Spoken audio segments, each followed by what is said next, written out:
today we're going to conduct an interview. I have a special guest who's going to ask me questions. Let's do it. Okay. So,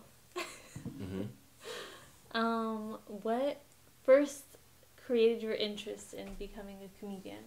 What first sparked that interest for you? Okay. So, comedy, for me, I grew up liking comedy personally. Yeah.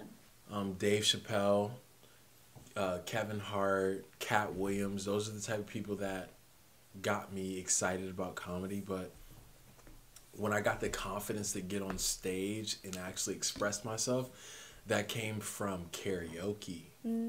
Yeah.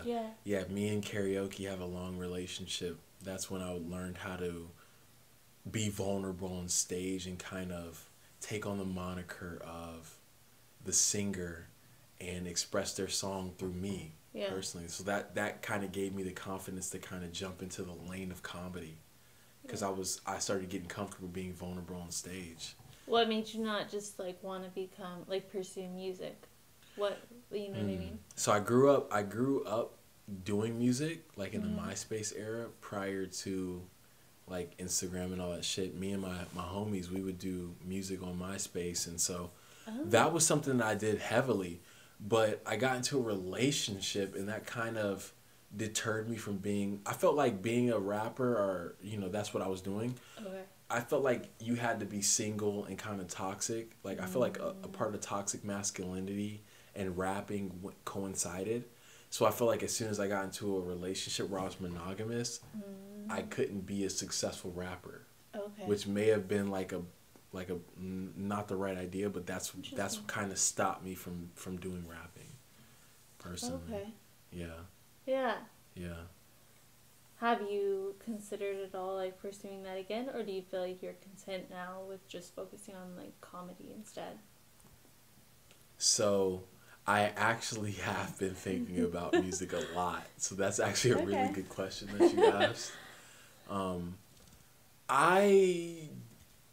At this moment, I don't feel the passion to jump into music because I feel like comedy, I'm able to change the narrative instantly.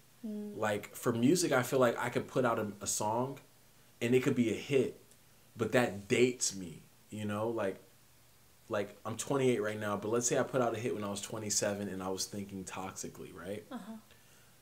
That hit will follow me for the rest of my career. Yeah. So I have to continue to keep performing that same song and reliving that experience of that toxicity when I'm already at a different place in my life. With comedy, it's like every day I can be a new person with the changes that I go through. You know what I'm saying? So that's the thing I like about comedy is that I'm not confined to a time period. I can change every single day. Every single set is a new experience, Yeah. Okay. What do you feel like inspires the content that you use for your comedy? Life. Easy. Yeah. That's super easy. I could have an argument today with someone and then the same day I could go to an open mic and talk about that. Which is a detriment because I've lost friends because of that, but that's who I am, and it makes it easier for me to stay transparent because I'm not the best writer when it comes to comedy. For me, I kind of write bars and then I'll get on stage and kind of expound on sentences that I've written in my notes, but yeah, and that's what makes it easier for me. Do you alter the stories at all that you tell in your comedy?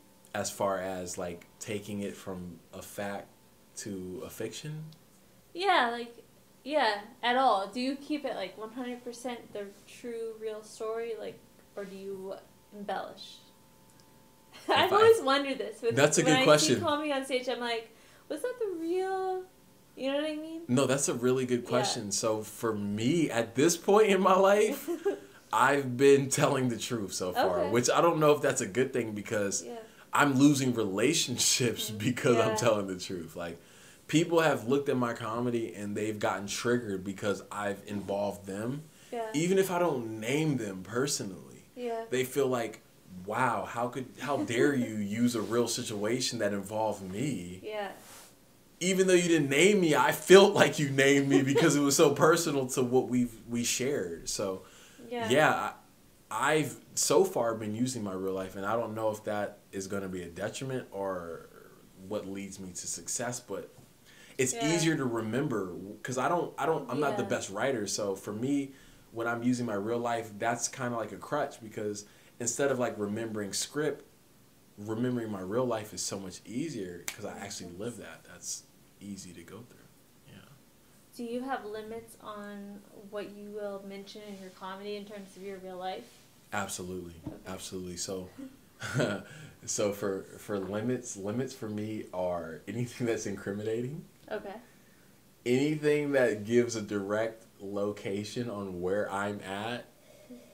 You know what I mean? Like I work for certain entities. So if I speak on that entity, then that's a vulnerability that could be used against me if people are in a position of hate, right? Like let's say I say something that's inflammatory, which at this point in life it's hard not to piss someone off with the shit that you say. Right. So if they're pissed off, then they may contact the entity that I'm attached to to kind of fucking shut me up. Yeah, exactly. People are haters, man. Mm-hmm. Fair, yeah, for sure. Mm-hmm. Okay, in terms of just like overall subjects, like general topics, are there any topics that you try to avoid in your comedy or that you're maybe nervous to discuss? Anything you sort of shy away from? Right now, topics that I don't discuss are physical insecurities. Because I tried it. I tried to like speak on my physical ailments, but I didn't like the reaction from the crowd, and I feel like I'm better if I speak on my interactions with energies. Like if I just speak on like, oh man, I don't like how tall I am or how I look, people might look at me and be like, he's an attractive person. You know what I mean? Like it's all about perspective. So like to me, I might not feel like I'm attractive, but to someone else, they might be like, damn, he's really attractive. So if I'm talking about how I'm not attractive, that's almost like, it's almost like shitting on the blessings that like the universe has given me. So I kind of stay away from physical attribute jokes because everything's perspective based. Like I might be a beautiful person to someone, and I might be an ugly person to someone. So to speak on that is kind of just like a waste of time for me personally. What's your biggest physical insecurity? Ooh, there we go. There we go. Now we're having fun. Okay. Let's see. My biggest physical insecurity.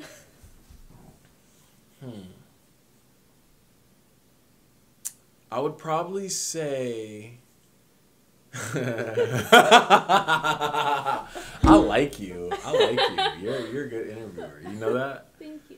Yeah. My biggest physical insecurity, I'd probably say, is like I always dealt with like skin issues. You know, I always felt like, damn, maybe I'm not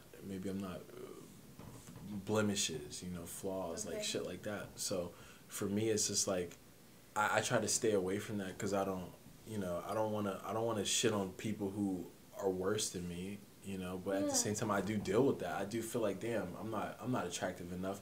But at the same time I put the work in. Yeah, you're saying like you know, like I go to estheticians and shit. Interject. Yeah, I go to estheticians and shit. So it's not like I'm just sitting in my misery. It's like, no, I'm like actively putting the work in to feel better about myself. So it's like that's another reason I don't bring it up is because like if I was just like I felt like I didn't feel good enough internally and I wasn't putting the work in, okay, but like I'm putting the work in, so I feel like I don't need to talk about it because I'm trying to better myself, you know. And so that's kind of why I don't speak on that specific physical insecurity, but thank you. That makes sense. Yeah. Yeah, for sure. What Thank you. about... There we go. Now we're working. Let's go. Let's have fun. Let's have fun. Okay, what about on the other side? Mm-hmm. Like, what are you most confident about in your physical appearance? We're going there. Most confident about physically? Yeah. I would probably say I'm most confident about...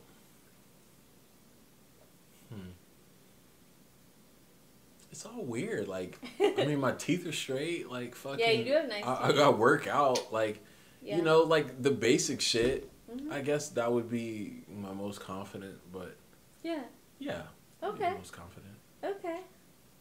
I like you. Thank you. I like you too. Okay, so, hold on, let me see. I just got a facial today, actually. Which is really? Ironic. Yeah. Wow. Ironically enough. What do they do in that? I've never gotten a facial. Like, what do they do? So I got a hydrofacial today. Okay. I don't know what the fuck they do. I don't really listen. I just close my eyes and like I just sit there while they do their shit. And then I wake up and then I'm like, okay, I'm out. Does it hurt at all? Not to me because my pain tolerance is higher now for sure. For sure. Okay. Yeah. But there are like, is it like kind of like an exfoliant or Yeah, something? they go through the whole thing: chemical peel, exfoliant, you know, just cleanser. They just do the whole shit, you know, and then the UV rays. They put you under a light. You sit in there for about 10 minutes, and they just got like lights going, and you're just sitting under blue ray or red light. Yeah. Okay. Yeah, cool. It's a vibe. I like it, honestly. I've never experienced that, but it sounds cool. Yeah, cool. I got a Brazilian wax a couple weeks ago, I've never gotten that. Was interesting. Yeah, it was painful. I'm not man enough to get a Brazilian wax. I'm not at that point in life yet. You should do it. You should test I should fucking do yourself, you know? I am. The more confident I get as a man, the closer I get to a Brazilian wax. The thing is, like, I had done Brazilian waxes on myself. What? Like many times for a long time, because I'm super cheap. So I would do it on myself, and it was always extremely painful. Yeah. You're pulling your hair out of your own vagina. That's crazy. It was awful. Yeah. Jesus so then Christ. I was like, okay, I'm gonna get it done like for real, and it was like so much better. Okay. Yeah. Okay. So, I'll make sure a nice, cute Asian lady gives me a Brazilian wax. Yeah, you should. I recommend it. Ooh, getting a Brazilian in Brazil. That's fire. Ooh. That's fire. That's an idea. Yeah, for real. That is fire. It's next level. Okay, obviously I know, and maybe people know, that you're in school to become a therapist, right? Mm-hmm. What made you interested in becoming a therapist originally? So, I didn't grow up wanting to be a therapist personally. I feel like the universe kind of tunneled me into being a therapist personally because I orchestrate energy that's very conducive to people expressing themselves personally. So I've always had people come to me and release their energy and let go of their stress when they're around me. I feel like people feel really comfortable to talk the truth when they're around me. So over time of dealing with multiple people doing the same shit, it's like, okay, I can either keep being people's therapist for free, or I can go to school, learn how to be an actual therapist, get paid for the shit, 2 in 1. Yeah. Because I feel like school is hard for me to conceptualize, to go to. I don't understand why I would go to a school for that amount of time, put myself in that amount of debt for a profession that I don't even really, that doesn't really call to my spirit. But because therapy kind of came to me naturally, it's like, okay, this actually gives me a legitimate reason to go to school and put debt under my name. Because it makes sense. I'll make that money back. I already have clients now, and I don't even have a license. You know what I'm saying? So that's why therapy called to me personally. Okay. Yeah. That makes sense. Yeah. Is there any element of therapy that makes you nervous? Element of therapy that makes me nervous. as far as me getting therapy or giving therapy? I was thinking more like you giving therapy. Like acting as a therapist, you have a client in front of you. Is there anything about that is nerve-wracking to you? So the most nerve-wracking therapy that I can imagine right now would be to give it to someone that I'm emotionally connected to. Okay. So like if my mom came to me for therapy or my dad came to me for therapy, because they still have the ability to trigger me emotionally. So if I was to give them therapy, I would be like, you know, I'd have to like actually like grit my teeth because I'm like, the shit they're saying affects me. Right. Like for a human being who just walks in my door who wants to get therapy, that shit doesn't really affect me at this point. Yeah. But what affects me is like, oh, that's my dad I'm looking at. You know what I mean? He's basically me. You know what I'm saying? So to look at myself and give therapy to myself, that would probably be the most nerve-wracking because like I have to actually like conceptualize their thoughts and my thoughts. Yeah. Because like what they're going through therapeutically is exactly what I'm going through. You know what I'm saying? Because they created me. So. That makes sense, yeah. Yeah, for sure. Yeah, and as a licensed therapist, you probably would never be in that position, so.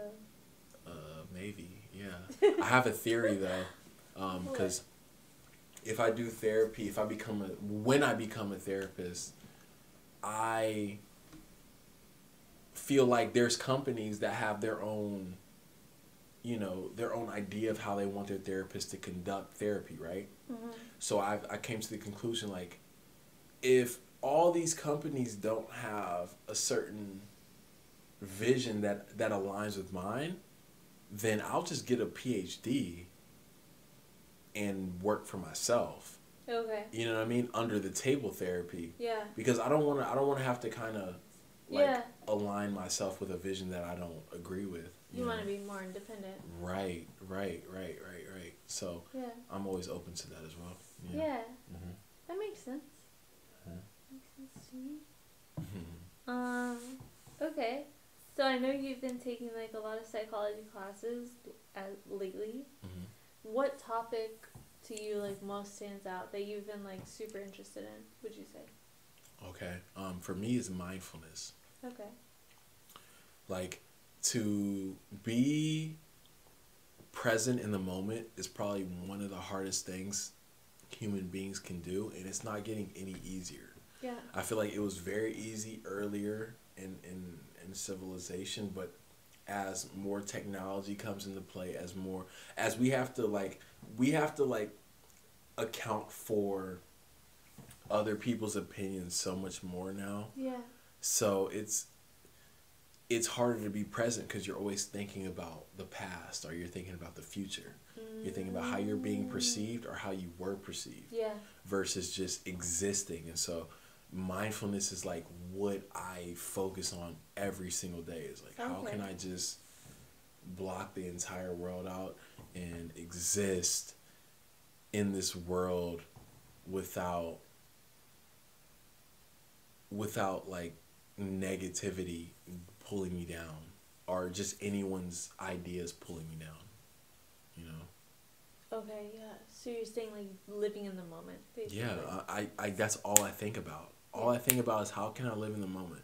How can I stop caring about what other people think? Like, other people are always going to think some shit. Like, as soon as you get into the facet of the world where you have to be scrutinized for what you do, you have to accept that people are just going to have opinions about you. And people are going to have opinions about you whether you are good or whether you're bad. They're just going to feel some type of way towards you. So my goal is to kind of just drop all of that shit and just do what calls to my spirit and accept whatever comes with that, you know? Mm-hmm. Yeah, for sure. Yeah. Okay.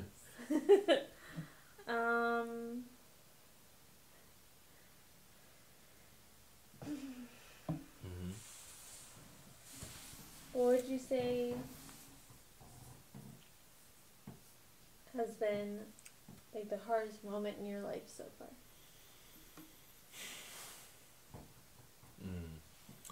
The hardest moment in my life so far. let's think about that. Let's give a real answer too, because I need people to hear that for sure. I hate to bring it back to a relationship. But if it's honest, it's honest. Yeah, that's the only thing I can think of right now. Yeah. I mean, I have two hard moments. The first hard moment will go relationship wise, right? Mm-hmm. I was overseas. I realized that the energy I was giving my partner wasn't being reciprocated. That was the hardest moment of my life because I had to accept that placing expectations on people isn't going to result in that expectation being met. And so when I realized that, that hurt a lot. You know, I'm usually a pretty stoic person who I keep all my emotions internal because I try to show the world that it can't affect me. But at that moment, the world was affecting me. You know what I mean? And I had to show somebody that the world was affecting me. So that was a really hard moment. Yeah. I'm usually really good at not letting that shit happen. That's one moment. The second moment is I chose to let the world affect me. I put myself in a position where I wanted to be tested by the world. I wanted to put myself in excruciating positions to be tested by other entities to see if I was capable of being accepted by a certain group of people. You know what I mean? I was in the military. I wanted to be a U.S. Army Ranger. So to do that, you had to go into the mountains, into the wilderness, sleep outside, not get fed. If they wanted to fucking make you do low crawls in the mud and the dirty water, they could. They could just wake up one day and be like, you know what? I want all of you motherfuckers to fucking crawl on the ground in this fucking shitty ass trench. Like, so I did that too. So both of those are just equally testing this in different ways. This was emotional. This was physical and mental. Yeah. Emotional, mental, physical, mental, you know? They both were really, really hard, just in different ways, personally. Yeah. For sure. Sense. Yeah. And I'm a much better person because of that shit. Yeah. Oh, for sure. For sure. Okay, so if you could go back and, like, change any one moment or, like, any action that you were responsible for in your own life, is there anything that you would change? And if so, what was it? Man, that's a tough question because I love where I'm at in life right now. Yeah. Like, I'm very blessed to be where I'm at.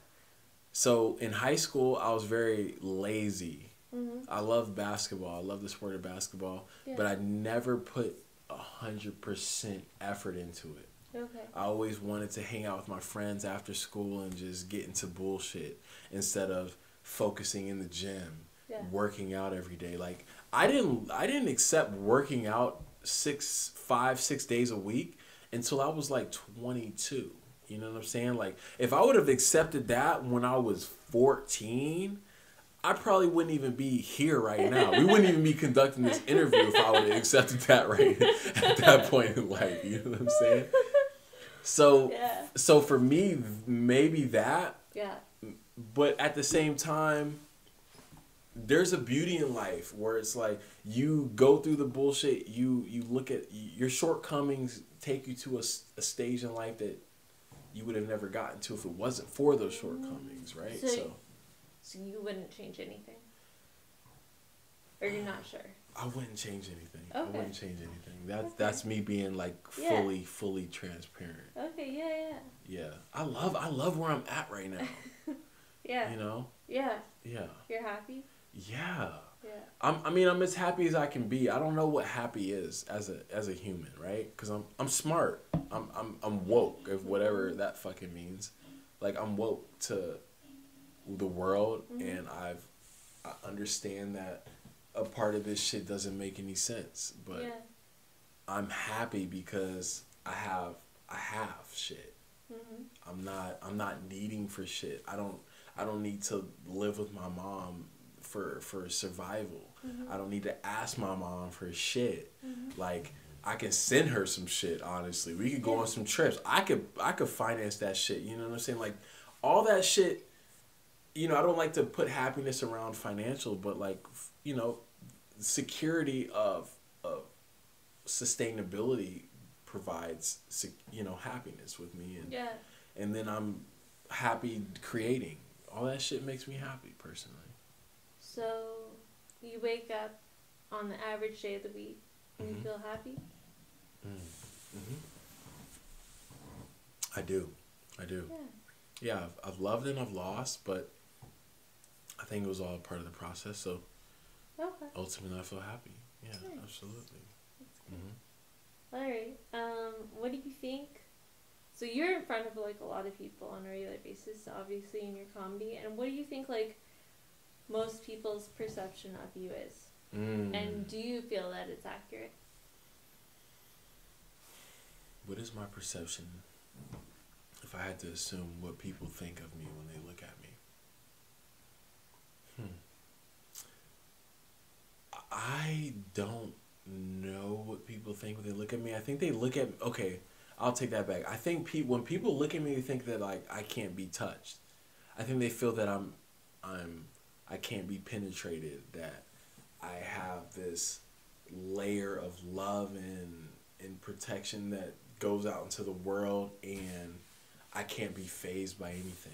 And I think people feel threatened by that because their idea of the world and my idea of the world don't coincide. So they look at me almost like an anomaly. They're like, who is this guy? Why does he have so much love for the world that I hate so much? You know? So I think that's my overall idea of what people's perception is of me, for sure. Are you judgmental of other people? Am I judgmental of other people? You're asking a lot of questions that I have to ponder on. These aren't questions that I can just like spit fucking like answers out. You know what I'm saying? Like, these are questions I have to like breathe, meditate over. You know what I mean? Okay. Like, okay, let's see. Do I judge people? Let's see. That's a fucking great question, by the way. Yeah. That's why I wanted you to ask me questions, because you ask questions like this. Fuck. All right. Do I judge people? Like, okay, because I mean, so I look at people, right? Yeah. And I do compare them to me, right? Because like that's just who I am. I look at people, I'd be like, this is who I am. Let's see who they are, right? So, in a sense, there is a judgment there, but I don't condemn them. Like, regardless of what conclusion I come to with my judgment, there's no condemning with that answer, with that finality of that, right? So it's like, let's say I'm kicking it with someone, right? Yeah. And I love everyone personally. That's my mantra. Is like, hey, I love everybody. I don't give a fuck what you do. I don't care what your religious background is, what your political background is, all that bullshit. I don't care about none of that. I love you. I don't care. Okay, there's people who don't love everybody, right? There's people who just fucking hate everyone. If you don't think like me, I fucking hate you. There's people like that, right? So if I'm kicking it with people like that, which would be the people I would judge, right? I don't even judge them, because I look at them like, okay, they're just in a place in life where that's their vibe. Yeah. You know what I'm saying? Like everyone's not ready to just love people. Like for me, the only reason I love people is because of the energy that was given to me. Like, my mom was very open and accepting of me, and she gave me a platform to just express myself. And so coming across people is just easy for me. Some people Is there anybody that you can imagine that you wouldn't be able to love? No. What about like somebody who I don't know how explicit I should be. No, go crazy. Go crazy. What about somebody who fucked like a 1-year-old? Would I hate them? Would you be able to love them? Would I be able to love them? I mean, yeah, I would still love that person. I still love that person. It's just they're sick. Yeah. Like, I feel like everyone's action is a projection. You know what I'm saying? Like, I don't think that person who made that decision to do that terrible deed that you speak of just woke up one day and decided to do that. I think that was a string of